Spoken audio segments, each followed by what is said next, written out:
मैं institute of engineering and technology doctor APJ Abdul Kalam technical university Lucknow में assistant professor हूँ।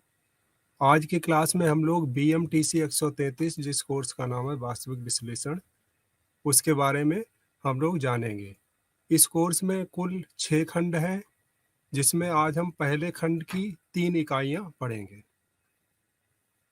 तो पहला खंड का नाम है आर की संरचना, मतलब वास्तविक संख्याओं की क्या संरचना है, उसके बारे में हम लोग आज इसके बारे में पढ़ेंगे डिटेल में।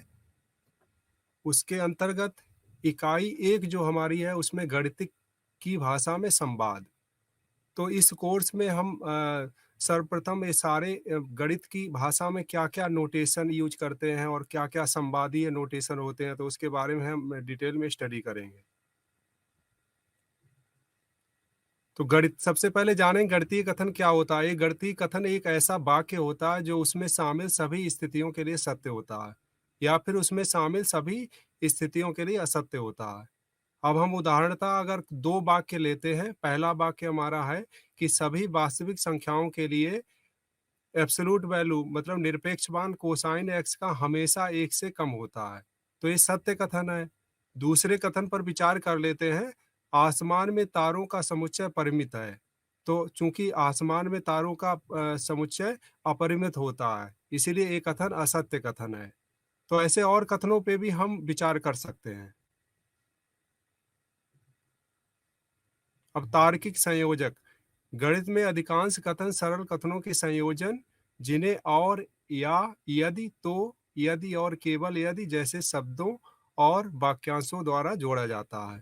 ये शब्द और वाक्यांश तार्किक संयोजक कहलाते हैं। तो मतलब जो भी कॉम्प्लिकेटेड कोई भी कथन है उसको छोटे छोटे कथनों के इंटरसेक्शन या यूनियन से हम लोग उसको डिनोट कर सकते हैं।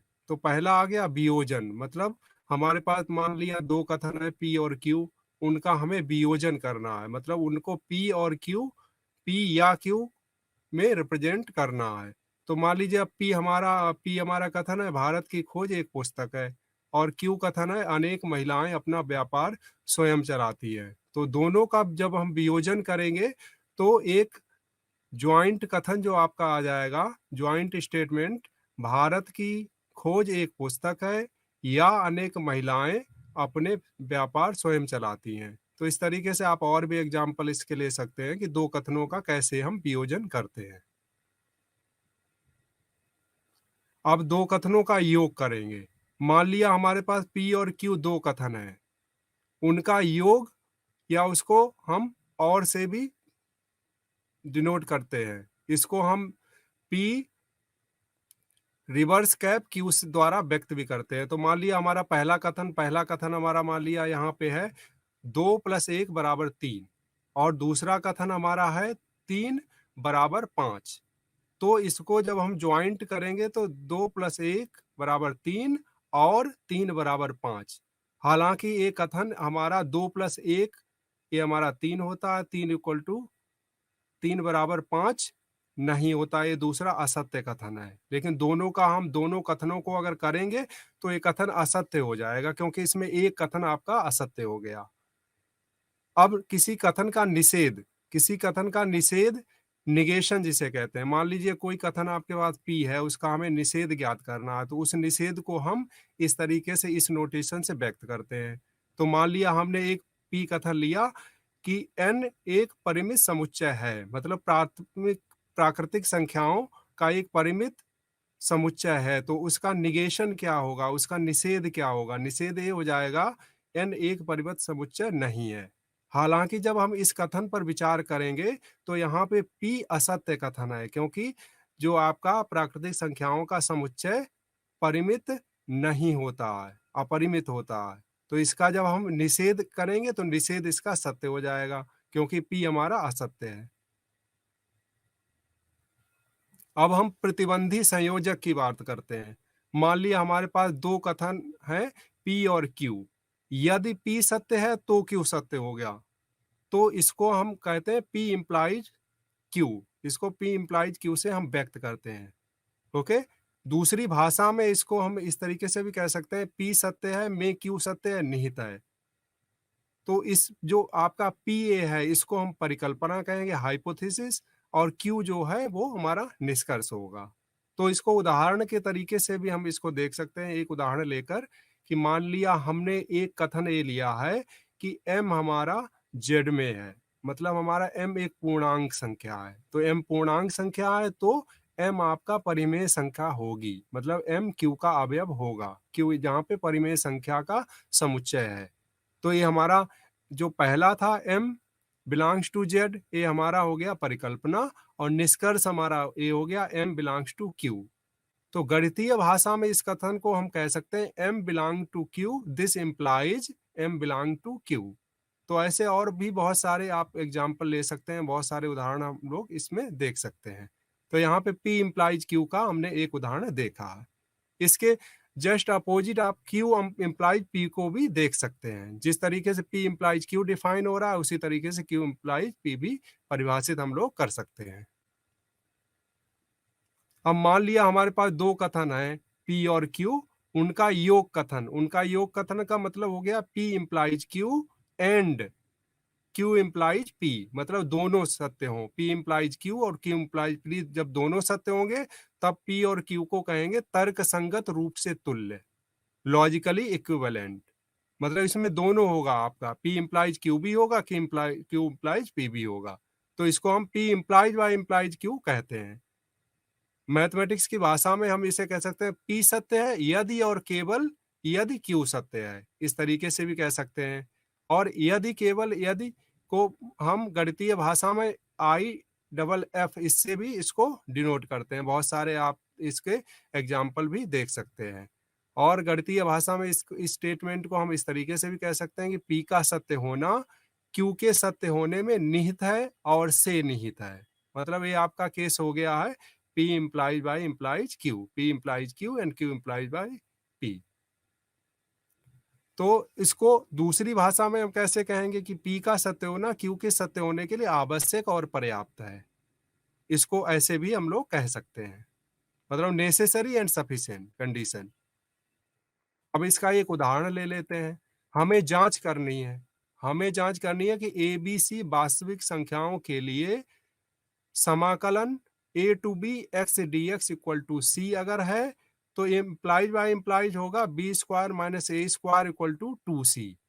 तो ये कथन सत्य है असत्य है इसकी भी हम जांच करेंगे, और ये इम्प्लाइज बाय इम्प्लाइज हो रहा है या नहीं हो रहा है इसकी भी हम लोग जांच करेंगे। तो सबसे पहले हमारा जो पहला कथन है उसको हमने p मान लिया।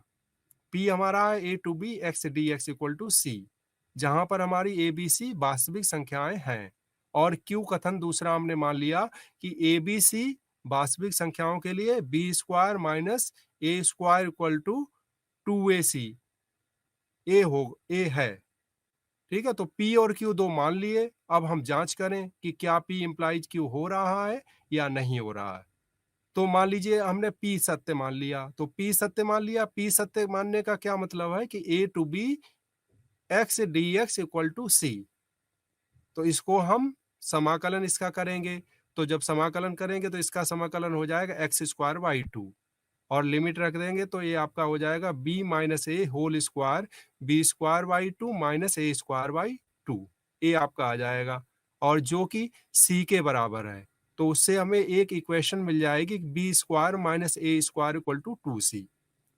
तो एक केस है आपका कि P इम्प्लाइज Q का। अब इसके जस्ट रिवर्स हम लोग देखेंगे, विलोमता हम लोग चलेंगे कि b square minus a square equal to 2c अगर है तो a to b x d x की वैल्यू क्या c होगी। तो इसको हम लोग इस तरीके से देखेंगे। मान लिया कि Q सत्य है, Q सत्य है तो क्या होगा, b square minus a square equal to 2c होगा। तो अब हम देख लेते हैं दूसरा जो कथन है वो सत्य है या नहीं। तो a to b x d x, इसकी वैल्यू क्या c आएगी या नहीं आएगी। तो अगर हम इसको समाकलन इसका करें तो इसका समाकलन करें तो हो जाएगा एक्स स्क्वायर बाई 2, और उसमें लोअर लिमिट अपर लिमिट रख देंगे तो ये आपका हो जाएगा b square minus a square by 2, और जो कि एक कथन हमने माना था तो जो कि आपके सी के बराबर होगा। इसका मतलब P इम्प्लाइज Q हो रहा है, Q इम्प्लाइज P हो रहा है, इसका मतलब P implies by implies Q ये हमारा होगा। मतलब नेसेसरी एंड सफिशिएंट कंडीशन। ठीक है, तो तर्क संगत तुल्य आपका हो गया है। और भी बहुत सारे उदाहरण इस तरीके से हम लोग ले सकते हैं।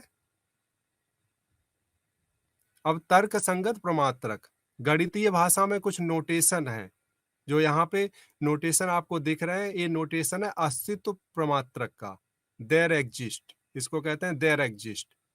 और दूसरा नोटेशन है फॉर ऑल, मतलब सार्वत्रिक प्रमात्रक, यूनिवर्सल क्वांटिफायर इसको कहते हैं। तो इन नोटेशंस को हम मैथमेटिक्स की भाषा में, गणितीय भाषा में हम लोग इसका प्रयोग करते हैं। हमने एक उदाहरण ले लिया, मान लीजिए हमारा एक उदाहरण है कि प्रत्येक परिमेय संख्या x के लिए x और x प्लस के बीच में दृढ़ता एक परिमेय संख्या का अस्तित्व है। जैसा कि आप जानते हैं कि मान लीजिए कोई हमारे पास परिमेय संख्या x है और x+1 है, दो परिमेय संख्याएं हैं। तो जैसा कि हम लोग जानते हैं कि उसके बीच में अनंत परिमेय संख्याएं हो सकती हैं। तो जब अनंत हो सकती हैं तो एक का परिमेय संख्या का अस्तित्व जरूर होगा। प्रतीकों में हम इस तरीके से प्रदर्शित कर सकते हैं कि for all x belongs to q, there exist y belongs to q, जो कि आपका परिमेय संख्या का समुच्चय है, सच दैट, इस प्रकार x less than y less than x+1। तो इस तरीके से हम गणितीय भाषा में इसी स्टेटमेंट को हम इस तरीके से कह सकते हैं। तो गणितीय भाषा में ये हम लोग यूज करते हैं। दूसरा हमारा एक नोटेशन है अद्वितीय, unique, there exist, a notation आपका x बिलोंग्स टू ए, इसका मतलब है ए में एक अद्वितीय x है या ए में ठीक एक x है। तो एक अद्वितीय का मतलब ओनली वन, उसके अलावा कोई नहीं। तो इसको भी हम यूज कर सकते हैं। जैसे हमारे किसी प्लेन पे 3 पॉइंट हैं, तो 3 पॉइंट दिए हुए हैं, 3 बिंदु दिए हुए हैं, तो उससे एक हम लोग एक वृत्त उससे हम बना सकते हैं। अब दूसरी इकाई हमारी है गणितीय तर्क। तो इस इकाई के अंतर्गत हम लोग पढ़ेंगे कि प्रमेय क्या होती है, उसकी उपपत्ति कैसे करते हैं, और किसी भी कथन को सिद्ध करने का और असिद्ध करने का क्या तरीका है। तो किसी, मान लीजिए हमने कोई कथन मान लिया, कोई कथन P है, तो कोई कथन P की उपपत्ति कथनों का एक परिमित अनुक्रम है, जो कि P1 P2 Pn, जहां P तार्किक रूप से P1 P2 Pn, P1 और P2 और P3 और Pn से निकलता है। तो गणितीय भाषा में इसको कह सकते हैं कि जो हमारा P कथन है, उसको छोटे छोटे कथनों में हमने ब्रेक कर लिया है, तोड़ लिया है। तो P1 P2 P3 Pn, तो n कथनों में, जो कि आपका फाइनाइट है, तो n कथनों में हमने इसको ब्रेक कर लिया। तो इनको P1 P2 Pn के जरिए हम ये P कथन को हम उपपत्ति कर सकते हैं, उसको प्रूव कर सकते हैं। जहां पे Pi क्या है, i equal to 1 to n के लिए एक परिकल्पना है, एजम्पशन हम लेंगे, या उसको हाइपोथेसिस भी कह सकते हैं। तो उसके हेल्प से हम ये कथन P की उपपत्ति कर सकते हैं। कथन P जिसे सत्य किया जा सकता है, एक प्रमेय कहलाता है। तो कोई भी कथन है, उसको या तो सत्य करेंगे या उसको असत्य करेंगे। तो किसी कथन P को असिद्ध करने का अर्थ है कि उसका हम निषेध, ये निषेध है, निषेध को हम क्या करें, उसकी उपपत्ति दें। तो मान लीजिए हमें जो है P को असिद्ध करना है, तो P को असिद्ध करने का मतलब क्या है, उसका निषेध हम क्या कर दें, सिद्ध कर दें। तो निषेध सिद्ध कर दें तो हमारा काम हो जाएगा।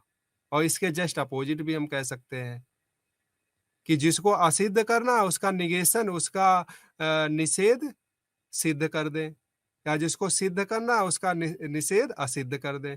तो इस तरीके से हम लोग किसी भी प्रमेय का सिद्ध करने के लिए ये हम लोग मेथड अप्लाई कर सकते हैं। अब इसको हम इस तरीके से देख सकते हैं। मान लिया हमारे पास कोई कथन है, किन्हीं दो समुच्चयों A और B के लिए A intersection B contained in A, मतलब हमें ये दिखाना है कि A इंटरसेक्शन B इसका कैपिटल A का उप समुच्चय है। मतलब दो समुच्चय हमारे पास दिए हुए हैं ए और बी, और उसका हम इंटरसेक्शन ले रहे हैं, और इंटरसेक्शन ए का उप समुच्चय है, ये हमें सिद्ध करना है। तो सिद्ध करने के लिए हम क्या इसकी उपपत्ति इस तरीके से कर सकते हैं। मान लिया पहला पहला केस हमने ले लिया है कि ए इंटरसेक्शन बी हमारा फाई हो, मतलब रिक्त समुच्चय हो, तो क्या होगा? रिक्त समुच्चय का मतलब उसमें कोई भी एलिमेंट नहीं है, कोई भी अवयव नहीं है। तो जब अवयव नहीं है तो ए इंटरसेक्शन बी ए में होगा ही, क्योंकि प्रत्येक समुच्चय फाई को अंतर्विष्ट करता है, तो ए ऑटोमेटिकली हो जाएगा। दूसरा हमने मान लिया कि ए इंटरसेक्शन बी फाई नहीं है, क्योंकि दो ही कंडीशन बन सकती हैं, ए इंटरसेक्शन बी या तो फाई है या फाई नहीं है। तो जब नहीं है, रिक्त समुच्चय नहीं है, तो इसका मतलब उसमें कम से कम एक अवयव होगा ही। तो मान लिया वो एक अवयव एक्स है, तो एक्स ए इंटरसेक्शन बी का कोई अवयव है। तो जब ए इंटरसेक्शन बी, तो परिभाषा क्या है? इंटरसेक्शन बी की परिभाषा क्या है कि ए में भी एलिमेंट होना चाहिए अवयव और बी में भी होना चाहिए। तो दिस इम्प्लाइज, इसका मतलब ये हो जाएगा एक्स हमारा ए में भी है और एक्स बी में भी है, इंटरसेक्शन की परिभाषा से। तो जब एक्स ए में भी है और बी में भी है, तो ऑटोमेटिकली ये आपका ए में होगा ही। तो ए इंटरसेक्शन बी में प्रत्येक एक्स के लिए सत्य हो जाएगा, क्योंकि एक्स इस समुच्चय का कोई भी अवयव था। तो इसकी इसकी मतलब ये जो सबसेट है, जो हमने उप समुच्चय इसका देखा, तो उप समुच्चय की परिभाषा से हम कह सकते हैं ए इंटरसेक्शन बी ए में बिलोंग करेगा, इसका उप समुच्चय होगा। और दूसरी भाषा में अगर आपके लिए एक इस पे सवाल ये भी हो सकता है कि A intersection B capital B में भी होगा। इस तरीके से उस स्टेटमेंट को, उस कथन को भी हम लोग प्रूव कर सकते हैं, क्योंकि ए इंटरसेक्शन बी में कौन कौन से एलिमेंट है? ऐसे एलिमेंट है जो ए में भी है और बी में भी है। तो इस तरीके से हम दूसरा ये भी प्रूव कर सकते हैं कि ए इंटरसेक्शन बी हमारा बी में भी होगा।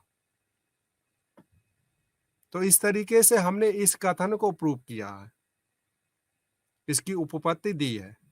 लेकिन इसमें जो बेसिक जो डेफिनेशंस जो यूज हुई है, उसको हमें माइंड में रखना पड़ेगा।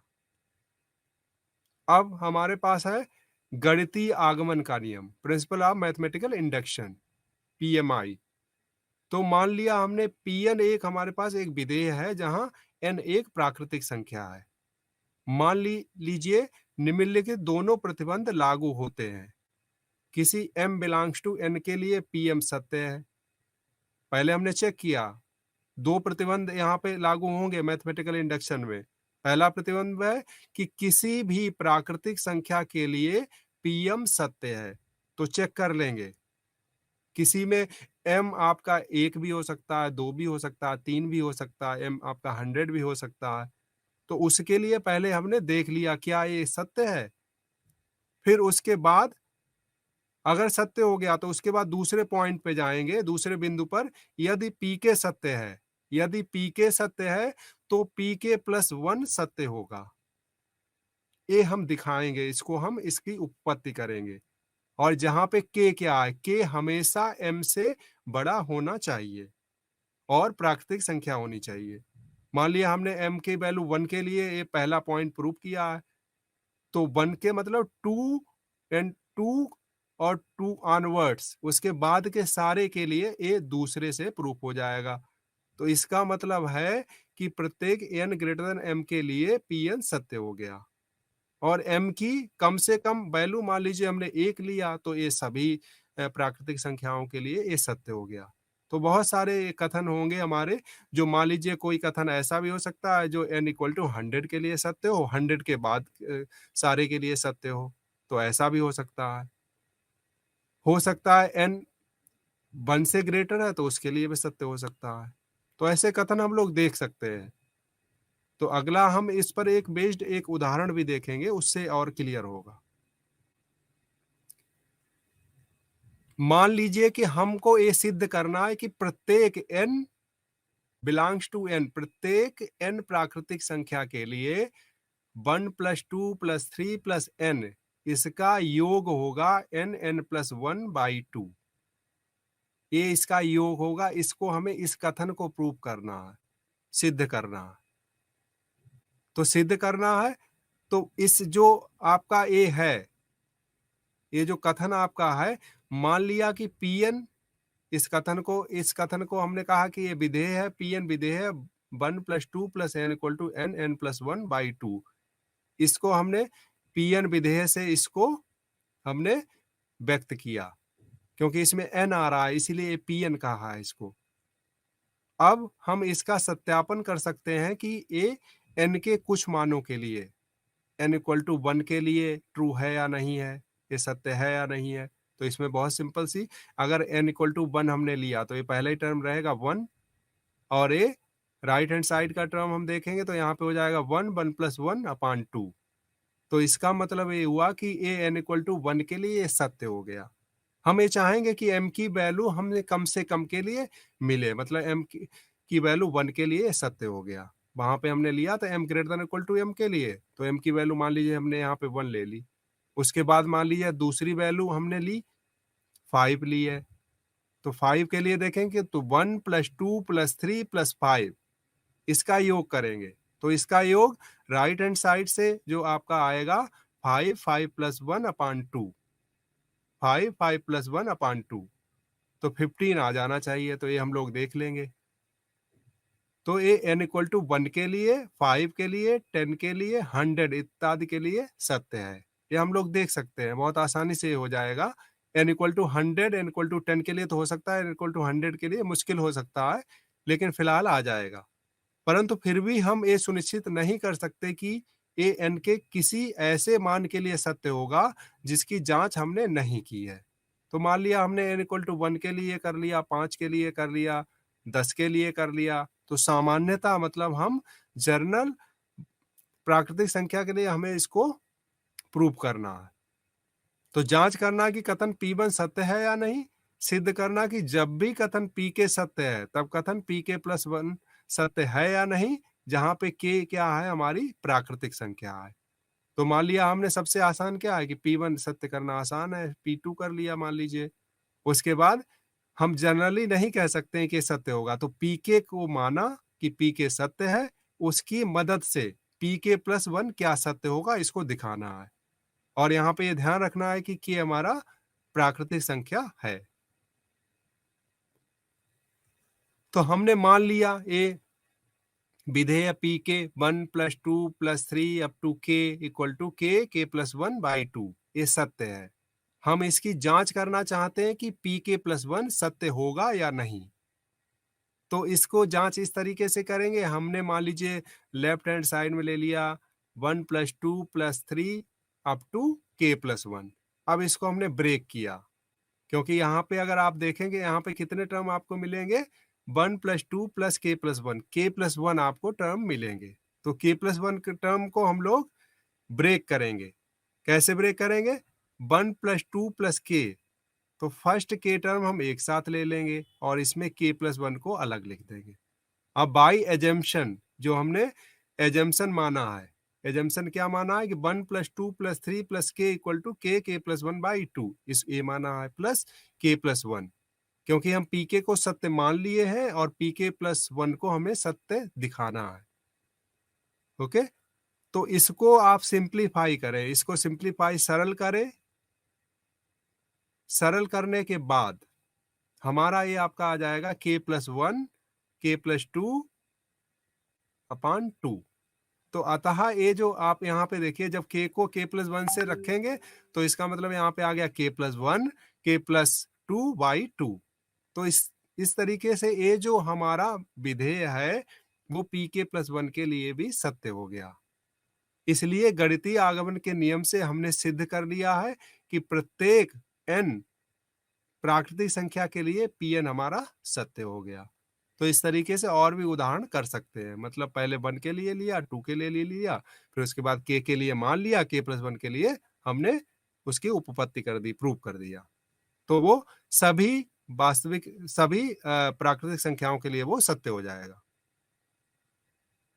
अब हमारी तीसरी इकाई है कि वास्तविक संख्याओं की बीजीय संरचना, algebraic structure of real number, ये हमारी इकाई तीसरी इकाई है। तो इस इकाई में सबसे पहले हमें जानना ये बहुत जरूरी होता है कि प्राकृतिक संख्याएं क्या होती हैं। तो प्राकृतिक संख्याएं होती हैं 1 2 3 एंड सो ऑन से हम इसको व्यक्त करते हैं। 1, 2, 3 एक से शुरू होती है। तो ये जो हमारा समुच्चय है इसको प्राकृतिक संख्याओं का समुच्चय कहते हैं।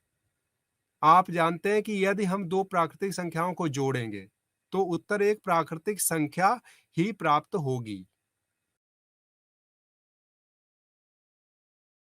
3 आया तो 3 हमारा क्या है, प्राकृतिक संख्या है। तो इस तरीके से हम लोग कह सकते हैं कि n पर योग एक द्विआधारी संक्रिया है, बाइनरी ऑपरेशन है, क्योंकि दो प्राकृतिक संख्याओं का हम जोड़ रहे हैं तो हमें एक प्राकृतिक संख्या मिल रही है। अगर हम इसकी जगह पे हम यहाँ पे हमने जोड़ा, मान लीजिए घटा रहे हैं हम, 1 - 2 कर रहे हैं, 1 - 2, तो 1 - 2 आपका -1, तो वो नहीं होगा।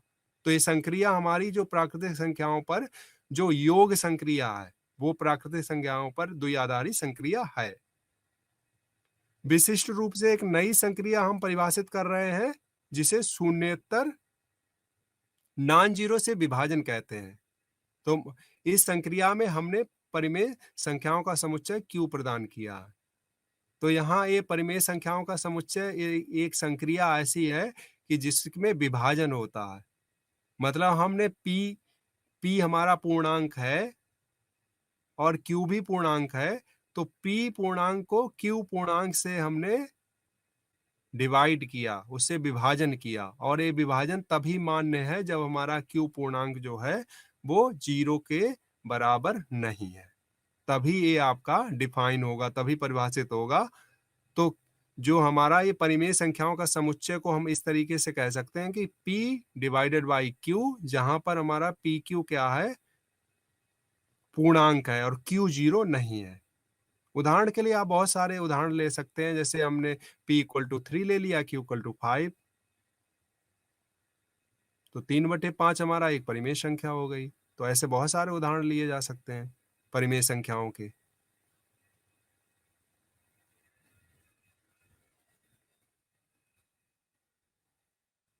अब हम परिमेय संख्या कोई भी है तो उसका शांत दशमलव की बात करेंगे। शांत दशमलव क्या होता है? एक शांत दशमलव निरूपण का रूप किसी n प्राकृतिक संख्या के लिए A0.A1 A2 A3 तो ये डेसिमल में कितने यहाँ पे कितनी डिजिट है? n डिजिट है।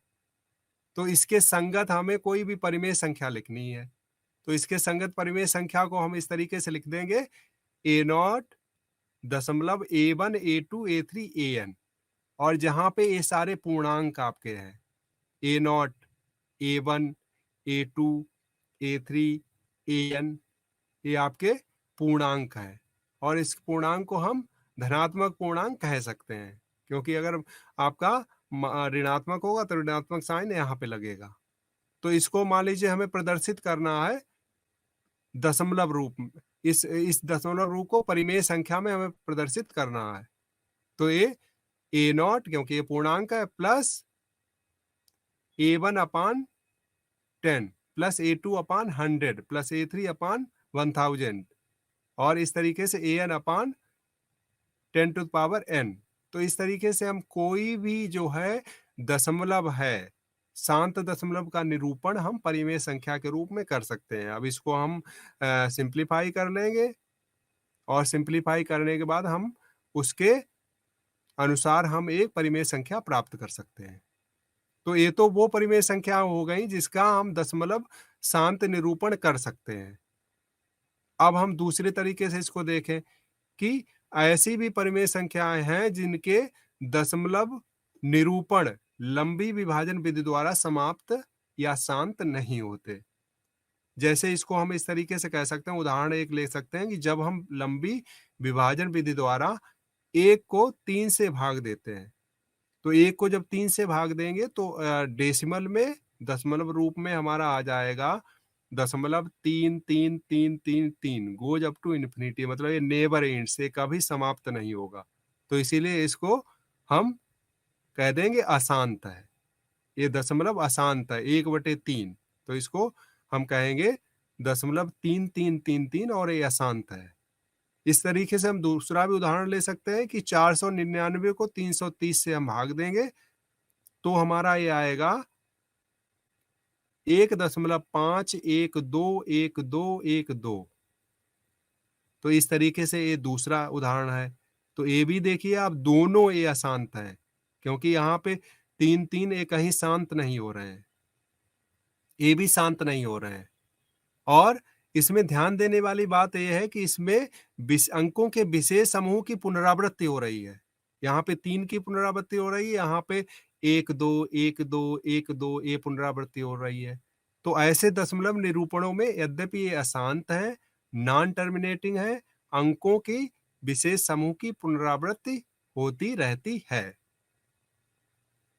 अब मान लीजिए एक उदाहरण ऐसे भी हम ले सकते हैं जिसमें पुनरावृत्ति नहीं हो रही है। जैसे हमने 2/5 किया, तो 2/5 जब हम करेंगे तो क्या आएगा, 0.4 0.4 आपका आ जाएगा। तो वो आपका शांत हो गया, ये अशांत है। अब हम ऐसे भी लेंगे, ऐसी भी संख्याएं लेंगे जिनके दशमलव निरूपण अशांत अनावर्ती है, मतलब non terminating and non recurring होते हैं। ऐसी संख्याएं अपरिमेय संख्याएं कहलाती हैं, मतलब इरेशनल नंबर। दूसरी भाषा में ऐसे भी कह सकते हैं कि जिनके दशमलव निरूपण अशांत अनावर्ती है तो उसको अपरिमेय संख्या कहेंगे। उदाहरण भी हम लोग ले सकते हैं, क्योंकि पहले केस में ये था कि उनके दशमलव निरूपण क्या थे, उनके दशमलव निरूपण आपके अशांत थे, ठीक है, और आवर्ती भी थे। यहाँ पे अनावर्ती की बात हो रही है, तो उदाहरण हम ले सकते हैं स्क्वायर रूट ऑफ 2। तो स्क्वायर रूट ऑफ 2 एक्चुअल में क्या ये होता है, जो एक इकाई वर्ग के विकर्ण की लंबाई है। मान लीजिए ऐसा हमारे पास एक वर्ग है जिसकी लंबाई आपकी है 1, तो उसका जब हम करेंगे स्क्वायर रूट ऑफ 1+1 तो स्क्वायर रूट ऑफ 2 आपका आ जाएगा। तो ऐसी एक संख्या स्क्वायर रूट को हम दूसरी भाषा में ये भी कह सकते हैं, ये कुछ नहीं है, एक इकाई वर्ग के विकर्ण की लंबाई है, ऐसी एक संख्या है। तो अगली प्रमेय में हम लोग ये देख सकते हैं, हम प्रूव कर सकते हैं कि स्क्वायर रूट ऑफ 2 परिमेय संख्या नहीं है, स्क्वायर रूट ऑफ 3 इस तरीके से परिमेय संख्या नहीं है, स्क्वायर रूट ऑफ 5 परिमेय संख्या नहीं है। क्यों नहीं है, ये बाई डेफिनेशन ये नहीं होगी, और प्रूव भी कर सकते हैं, और इसको देख भी सकते हैं। दूसरी भाषा में हम ऐसे भी कह सकते हैं कि इसको P/Q की फॉर्म में हम प्रदर्शित नहीं कर सकते हैं। तो ये आपकी अपरिमेय संख्या हो गई। तो अभी तक हम लोगों ने देखा था, सबसे पहले देखा था कि प्राकृतिक संख्याएं, उसके बाद में परिमेय संख्याएं, अपरिमेय संख्याएं, और बीच में एक हमारा है पूर्णांक। पूर्णांक सभी लोग जैसा देख रहे होंगे, पूर्णांक आपका क्या होता है कि जो प्राकृतिक संख्या है वो भी, और 0 ले ले, और माइनस आप कैपिटल N, मतलब ऋणात्मक भी संख्या ले लें तो वो पूर्णांक होते हैं। पूर्ण अंक, कोई उसमें फ्रैक्शन नहीं हो, पूर्ण अंक का मतलब जो है उसमें फ्रैक्शन नहीं होना चाहिए। तो वास्तविक संख्याओं को कैसे कह सकते हैं कि अपरिमेय संख्याएं परिमेय संख्याओं के साथ मिलकर वास्तविक संख्याएं बनाती हैं, और इस वास्तविक संख्याओं को स्क्रिप्ट R से हम लोग प्रदर्शित करते हैं। अगर हम इसको उपसमुच्चय की भाषा में कहें तो ये आपका हो गया प्राकृतिक संख्याओं का समुच्चय, उसके बाद पूर्णांक का समुच्चय, जिसमें आपका धनात्मक पूर्णांक है, ऋणात्मक पूर्णांक है, और शून्य भी है जो एक पूर्णांक है। तो ए एन जो है प्राकृतिक संख्या है, ए पूर्णांक के का होंगी उपसमुच्चय, और ए जो पूर्णांक है ए परिमेय संख्याओं का उपसमुच्चय होगा। क्योंकि परिमेय संख्या में मान लीजिए आपका डिनोमिनेटर अगर 1 है, 2/1, तो 2 वो एक पूर्णांक होगा। मतलब ये है कि हर जो है पूर्णांक एक परिमेय संख्या होगी, हर परिमेय संख्या पूर्णांक नहीं हो सकती है। हम एग्जाम्पल ले सकते हैं, जैसे 3/5 है, तो 3/5 हमारा परिमेय संख्या है, लेकिन वो पूर्णांक नहीं है। उससे बड़ा सेट परिमेय संख्या, उसमें अपरिमेय संख्याएं भी हम जोड़ देंगे तो वो हमारी वास्तविक संख्याएं हो जाएंगी। तो कह सकते हैं कि n subset of z, z subset of q, q subset of r। मतलब n हमारा उपसमुच्चय z का है, z उपसमुच्चय q का है, q उपसमुच्चय r का है। तो इस तरीके से कह सकते हैं कि सबसे बड़ा हमारा सेट r हो गया और सबसे छोटा जो हो गया वो n हो गया। हालांकि ये इनफाइनाइट सेट है, मतलब इसमें एलिमेंट इनफाइनाइट है।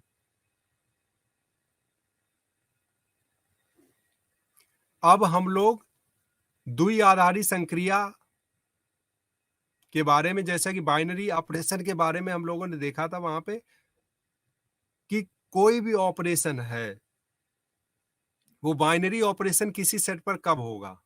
तो कोई भी ऑपरेशन है वो बाइनरी ऑपरेशन तब होगा जब मान लीजिए ए बी के साथ ऑपरेट करे तो वो भी उसमें आ जाए। तो वास्तविक संख्याओं के साथ मान लीजिए देखा कि हमने दो वास्तविक संख्याएं ले ली ए और बी, तो बाद वह द्विआधारी संक्रिया जो ए कामा बी बिलोंग टू आर को वास्तविक संख्या ए प्लस बी से जोड़ती है। तो इसका जोड़ जो ऑपरेशन जो आ रहा है वो ए प्लस बी आ रहा है। तो वास्तविक ए प्लस बी को हम कहेंगे वास्तविक संख्याओं का योग, एडिशन। जैसा कि हम जानते हैं कि दो वास्तविक संख्याओं को जोड़ेंगे तो हमारी वास्तविक संख्या ही आएगी। तो ये एडिशन जो या योग है, ये संक्रिया वास्तविक संख्याओं पर वेल डिफाइंड है। और इसके जस्ट मान लीजिए हमने निगेटिव यहाँ पे ले लिया है, सबट्रैक्शन अगर ले लिया है तो a माइनस बी वास्तविक संख्याओं के लिए होगा या नहीं होगा, इसको भी जानने की जरूरत है। तो वो भी वास्तविक संख्या हो जाएगा, लेकिन प्राकृतिक संख्याओं में वो नहीं हुआ था कि अगर 1 और 2 प्राकृतिक संख्या है तो 1 माइनस 2 उस पर नहीं होगा। तो वो भी, और दूसरी भाषा में हम लोग ये भी कह सकते हैं कि subtraction is the special case of addition, वो इसकी उसी का पर्टिकुलर केस होता है। ए प्लस माइनस बी, उस तरीके से हम लोग उसको कह सकते हैं। अब ये जो योग है इसके कुछ गुणधर्म है, इसकी कुछ प्रॉपर्टी है। तो वो इस योग की क्या प्रॉपर्टीज है? पहला है क्रम विनिमयता, मतलब a plus b equal to b plus a, सभी ए और बी वास्तविक संख्याओं के लिए। तो ए प्लस बी चाहे करिए चाहे बी प्लस ए करिए, वैल्यू सेम आएगी, उसका दोनों का मान एक ही आएगा।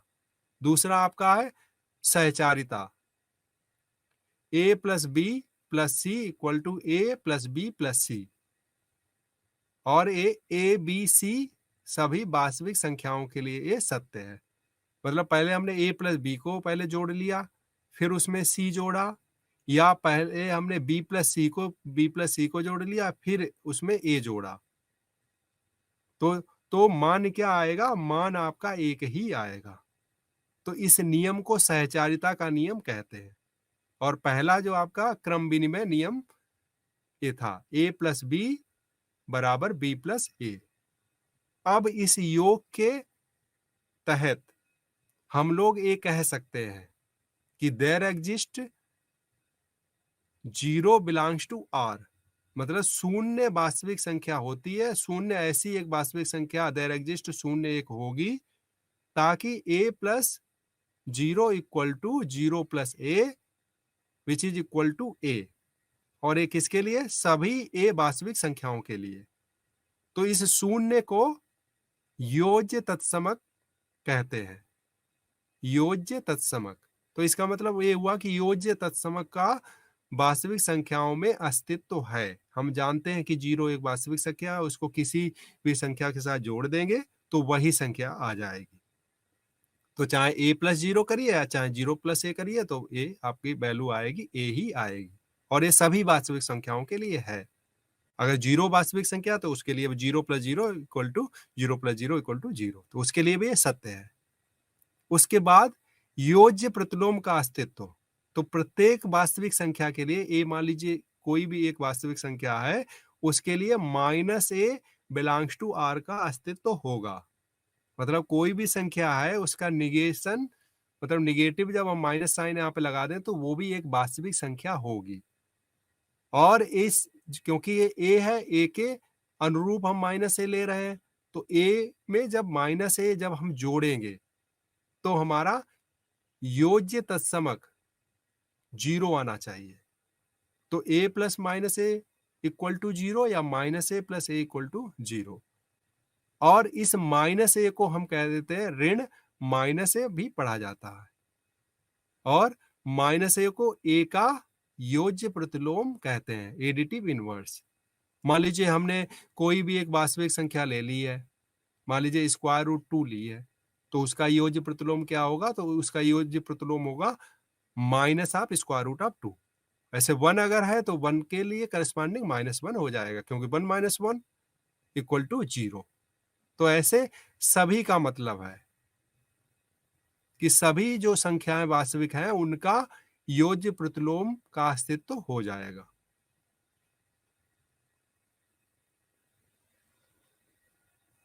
अब हम गुणन की बात करते हैं, मल्टीप्लिकेशन। तो पहली हमारी संक्रिया थी योग की थी, अब दूसरी संक्रिया है द्विआधारी संक्रिया, ये गुणन की है। तो वह द्विआधारी संक्रिया जो A B belongs to R को वास्तविक संख्या ए बी से ए डॉट बी से जोड़ती है, वास्तविक संख्याओं का गुणन कहलाती है। तो दो वास्तविक संख्याओं के अगर गुणा करेंगे तो उसको डिनोट कैसे करेंगे? ए इंटू बी, ए इंटू बी से डिनोट करेंगे दो वास्तविक संख्याओं को, और दो वास्तविक संख्याओं का गुणन करेंगे तो हमें एक वास्तविक संख्या ही मिलेगी। जैसे 3 और 5 की हमने गुणा किया, तो 3 5 की जब गुणा करेंगे तो आ जाएगा 15, 15 हमारी वास्तविक संख्या है। तो ये गुणन भी ये आपका परिभाषित हो गया, ये वेल डिफाइंड आपका हो गया। अब ये गुणन कुछ गुणधर्म इसके होते हैं, कुछ इसकी प्रॉपर्टीज होती है। तो पहली प्रॉपर्टी हमारा है कि a into b equal to b into a for all a B belongs to R. मतलब दो वास्तविक संख्या है a B belongs to R के लिए a into b equal to b into a होगा, सभी संख्याओं के लिए होगा। मतलब हमने 2 गुणे 3 किया या 3 गुणे 2, वैल्यू सेम आएगी। तो एक क्रम विनिमय का नियम, ये क्रम विनिमय का नियम ये होता है इसके लिए, वास्तविक संख्याओं के लिए। दूसरा हम सहचारिता के नियम की बात करते हैं, उसी तरीके से जैसे हमने जो है उसमें एडिशन में देखा था। तो a into B into C equal to A B C, मतलब पहले ए बी की गुणा कर लें, फिर सी से गुणा करें, या बी सी की गुणा करके ए में गुणा कर दें, तो जो मान आएगा वो एक ही आएगा। और ये सभी ए बी सी वास्तविक संख्याओं के लिए सत्य है। अब तत्समक का अस्तित्व, तो कोई भी वास्तविक संख्या है उसमें 1 बिलोंग्स टू आर होगा, इसको यूनिटी कहते हैं, 1 बिलोंग्स टू आर। तो इस ए 1 क्या करता है, जब हम ए में 1 की गुणा करेंगे तो ए स्वयं वही संख्या प्राप्त हो जाएगी। मतलब ए की ए में 1 की गुणा करें, ए इंटू ए इंटू 1 या 1 इंटू ए जब करेंगे तो ए आ जाएगी, मतलब वही संख्या प्राप्त हो जाएगी। और ये सभी वास्तविक संख्याओं के लिए सत्य है।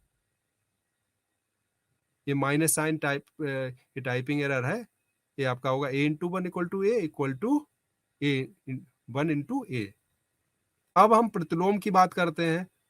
प्रत्येक ए बिलोंग्स टू आर, जो ए हमारा 0 के बराबर नहीं है, के लिए ए इनवर्स का अस्तित्व होगा। मतलब कोई भी अगर वास्तविक संख्या है वो 0 के बराबर नहीं है तो उसका ए इनवर्स का अस्तित्व होगा। मतलब 1/a हम कर सकते हैं, तभी वो वेल डिफाइंड होगा। तो ए इनवर्स इसकी क्या ब्यूटी है, इसकी क्या प्रॉपर्टी है कि a into a inverse equal to 1। अगर ए हमारा हो जाता है कि a into a inverse equal to 1, a inverse a equal to 1, तो कोई वास्तविक संख्या है और उसके लिए हमें ए इनवर्स एक ऐसा मिला जिसकी हमने गुणा की और हमारा 1 मिल गया, यूनिटी मतलब तत्समक हमें मिल गया, तो हमने उस ए इनवर्स को कहा ए का प्रतिलोम। तो उस ए इनवर्स को ए का प्रतिलोम पढ़ा जाता है। और ए चूंकि गुणन के रेस्पेक्ट में हो रहा है तो हम ए इनवर्स को ए का गुणात्मक प्रतिलोम मल्टीप्लिकेटिव इनवर्स कहते हैं। जैसे मान लीजिए आपने कोई वास्तविक संख्या 2 ली है, तो 2 का गुणात्मक प्रतिलोम क्या होगा? तो 2 का 1/2 होगा। क्यों होगा? क्योंकि 2 इंटू 1/2, 2 गुणा 1/2, वैल्यू क्या आएगी? 1, और जो कि हमारा तत्समक हो जाएगा। तो इस तरीके से हम कोई भी संख्या लें उसका भी हम लोग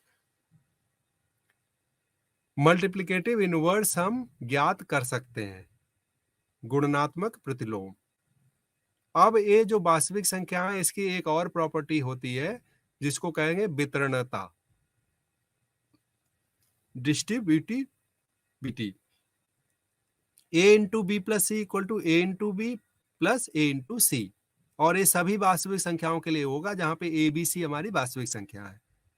क्यों इसको वितरण कहते हैं? क्योंकि यहां से आप देखिए a into b plus c equal to a into b plus a into c, तो ए वितरित हो गया, ए पहले बी पर वितरित हुआ प्लस साइन, फिर ए सी पर वितरित हो गया। तो ये आप हमारा वितरण नियम ये आपका हो गया।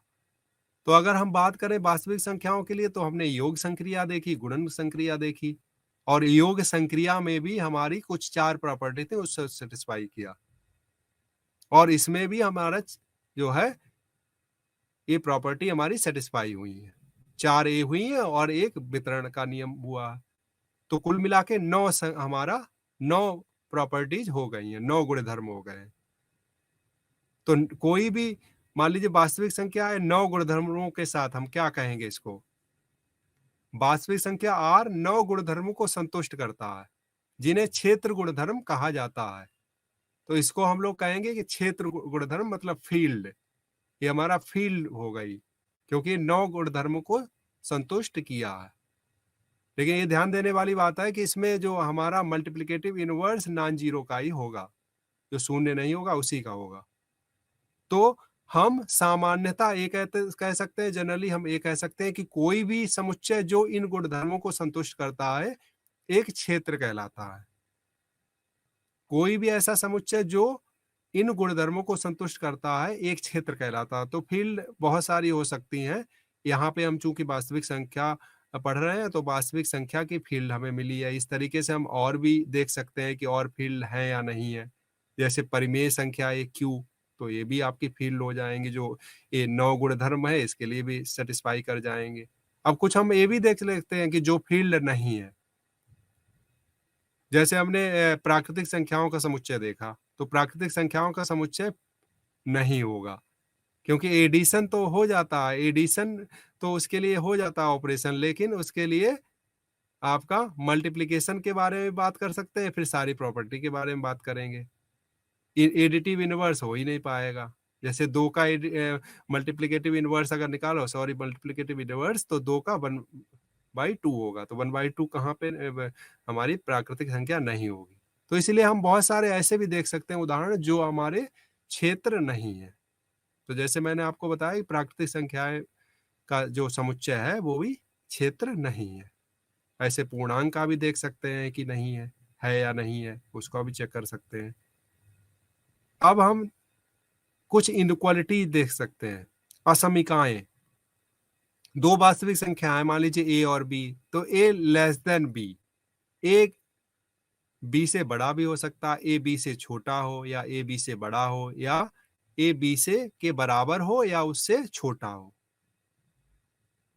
या a हमारा b से बड़ा हो या उसके बराबर हो। तो ऐसे जो हमारी आती है इनको हम कहते हैं इनक्वालिटीज, असमिकाएं। इक्वलिटीज होती हैं, इनक्वालिटीज होती हैं, इक्वेशन होती हैं, इनक्वालिटीज होती हैं। तो इक्वेशन में इक्वलिटी का साइन होता है, ये हमारी इनक्वालिटीज है, असमिकाएं। अब हम ये देख सकते हैं कि हमारी वास्तविक संख्या है, वास्तविक संख्या के क्रम गुणधर्म भी होते हैं। मान लिया हमने 3 ए हमने मानी है वास्तविक संख्याएं ए बी सी, तब निम्नलिखित कथन सत्य है। इस प्रमेय को हम लोग इसकी उपपत्ति भी कर सकते हैं, इसको प्रूव कर सकते हैं, और इसको ध्यान में रखना है। यदि a greater than b and b greater than c, then definitely हमारा ये हो जाएगा a ग्रेटर देन c वास्तविक संख्याओं के लिए। a b से बड़ा, पहला गुणधर्म। दूसरा गुणधर्म है a b से बड़ा है तो a plus c b plus c से बड़ा होगा। ये दूसरा गुणधर्म है, जहां पे c भी हमारी एक वास्तविक संख्या है। तो दोनों तरफ हम c जोड़ेंगे तो यहाँ पे हो जाएगा a plus c greater than b plus c. तो ये दूसरा गुणधर्म हो गया। तीसरा गुणधर्म क्या है कि a greater than b, a greater than b है और c ग्रेटर देन 0 है। तो इस c की हम गुणा करें दोनों तरफ, तो ac greater than equal to greater than bc, ये हमारा हो जाएगा। ये हमारा तीसरा गुणधर्म हुआ। चौथा गुणधर्म हमारा है कि a greater than b and c less than strictly less than 0। तो ए क्या करेगा, क्योंकि ये निगेटिव है, ये 0 से कम है, ये मान लीजिए आपका -5 हो गया, -6 हो गया, -2 हो गया, तो because of this less than 0, strictly less than 0, इसकी जब हम मल्टीप्लाई करेंगे इस इनक्वालिटी में, तो इस इनक्वालिटी में जब मल्टीप्लाई करेंगे तो इनक्वालिटी रिवर्स हो जाएगी, ए सी लेस देन बी सी। उदाहरण के तौर पे हम लोग देख सकते हैं कि मान लीजिए 2 5 से लेस है, तो 2 5 से लेस है तो उसमें मान लीजिए -3 से आपने मल्टीप्लाई कर दिया, तो जो आपकी इनक्वालिटी है वो जस्ट रिवर्स हो जाएगी। तो ए बी से बड़ा था और ए सी बी सी से छोटा हो गया, क्योंकि सी हमारा कम है 0 से, और यहाँ पे 0 से बड़ा होगा तो इनक्वालिटी ये चेंज नहीं होगी, इनक्वालिटी ये चेंज नहीं होगी, क्योंकि सी हमारा वास्तविक संख्या है और वो 0 से बड़ा है, मतलब धनात्मक है।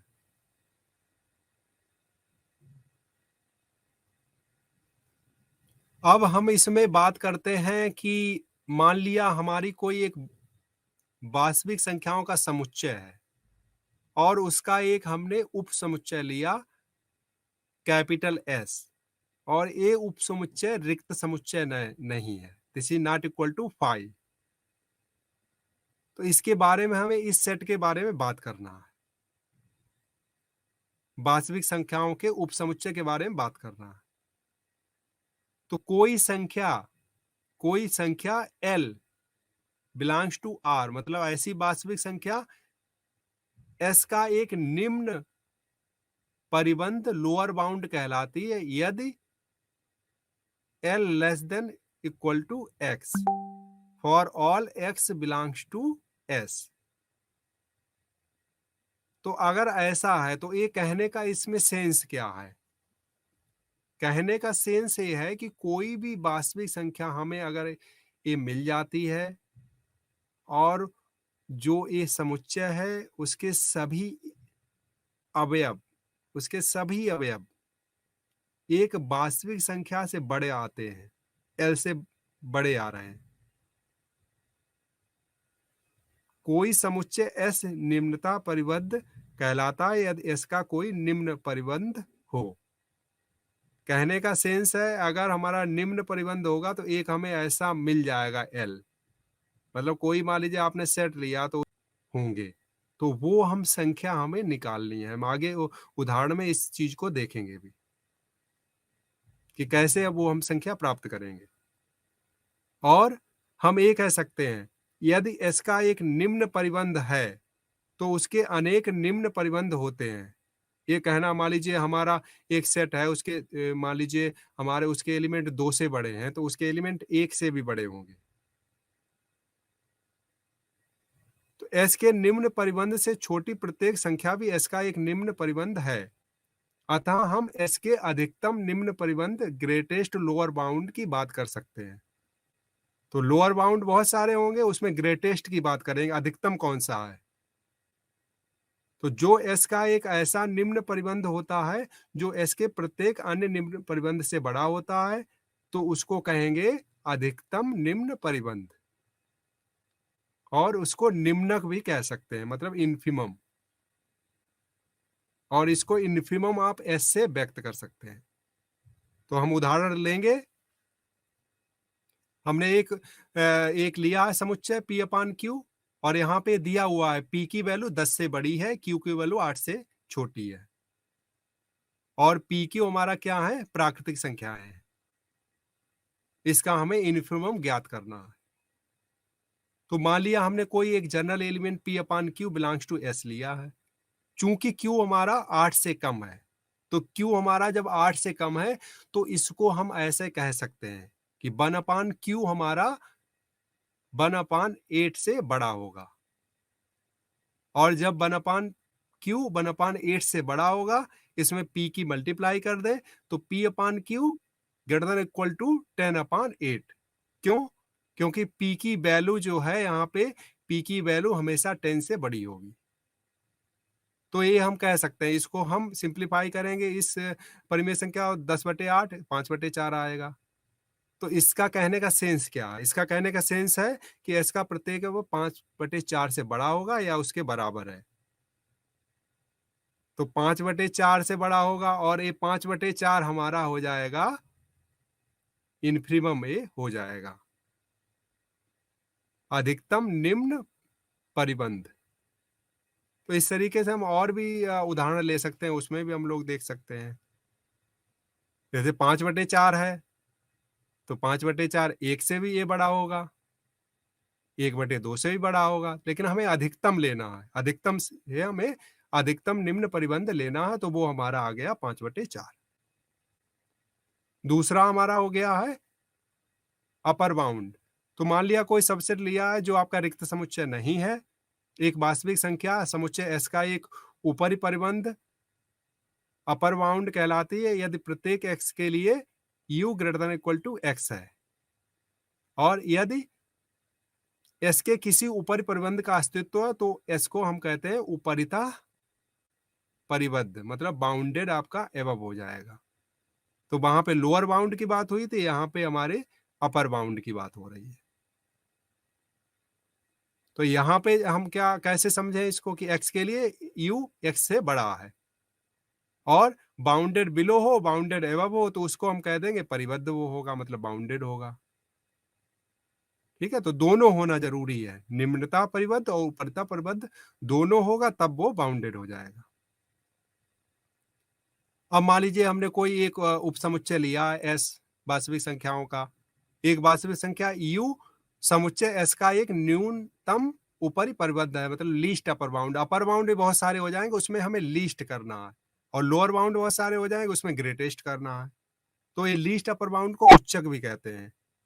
तो u S का एक ऊपरी परिबंध है। अगर ऐसा होता है S के सभी ऊपरी परिबंधों के लिए B के लिए u > B है, हम S के उच्चक को सुप्रीमम ऑफ S द्वारा व्यक्त करते हैं।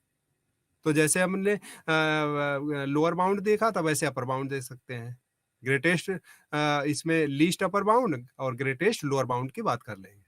तो एक हमारा है S समुच्चय n+1/1, इसका उच्चक ज्ञात करना है, ऊपरी परिबंध। तो n+1/n को हम कैसे, इसको डिवाइड कर दीजिए तो ये हो गया 1+1/n। n हमारा प्राकृतिक संख्या है, तो n प्राकृतिक संख्या है तो ये हमेशा 1 से कम होगा, तो इसका मतलब 1+1/n हमेशा 2 से छोटा होगा, क्योंकि 1 से छोटा है 1 है, 1 से छोटा है 2 से छोटा होगा। तो ये हमारा हो गया अपर बाउंड, 2 अपर बाउंड। अब 2 अपर बाउंड है तो 3 भी अपर बाउंड हो जाएगा, 4 भी अपर बाउंड हो जाएगा। तो हम उसमें इंटरेस्टेड हैं, लीस्ट अपर बाउंड की बात हुई थी, तो लीस्ट अपर बाउंड आपका 2 है, तो यही हमारा उच्चक हो जाएगा। अब इसकी कुछ प्रॉपर्टीज भी हम लोग देख सकते हैं। आर का अधिकतम निम्न परिबंध गुणधर्म। तो कोई भी मान लीजिए हमने नॉन एम्प्टी सेट लिया है और उसका जो है इन्फिमम हमारा उसका अस्तित्व हो जाएगा, ये हमारा इसका प्रमेय है। मान लिया हमने दूसरा set non empty set S है, तो उसका हमें मिल जाएगा एक का least upper bound greatest lower bound, मतलब आपका इन्फिमम और सुप्रीमम दोनों अगर मिल जाएंगे तो ये हमारा बन के हमारा हो जाता है संपूर्ण क्रमिक क्षेत्र। तो ये संपूर्णता गुणधर्म इसकी होती है। तो इस तरीके से हम लोग और भी देख सकते हैं कि निरपेक्ष मान mod of x = x, x belongs to r plus minus x, इसके तो इसका मैग्नीट्यूड भी देख सकते हैं, इनइक्वालिटीज है। तो आज हमने ये पढ़ा, इसके बाद आप जो है परिमित और अपरिमित संख्याओं का समुच्चय भी देख सकते हैं कि अगर नेचुरल नंबर से उसकी एकाएकी आच्छादन अगर मिल जाए तो वो आपका हो जाएगा परिमित, कांटिन्यूअसली इनफाइनाइट, मतलब एकाएकी आच्छादन हमें चाहिए तो परिमित हो सकता है, अपरिमित समुच्चय। तो जैसे इसका उदाहरण हम देखें, Q गणनीय है और R अगणनीय है, तो इस तरीके से हम लोग इसको देख सकते हैं। अब हम लोग अगली यूनिट में हम लोग खंड 1 में चौथी यूनिट देखेंगे और खंड 2 का हम लोग भी बारे में आगे लेक्चर में पढ़ेंगे। तो आज तक हम लोगों ने देखा है कि इसकी संरचना, वास्तविक संख्याओं की हमने संरचना देखी है। तो आज के लेक्चर के लिए इतना ही, और आगे हम इसको कंटिन्यू करेंगे, रियल नंबर की और भी अच्छी प्रॉपर्टी हम लोग स्टडी करेंगे।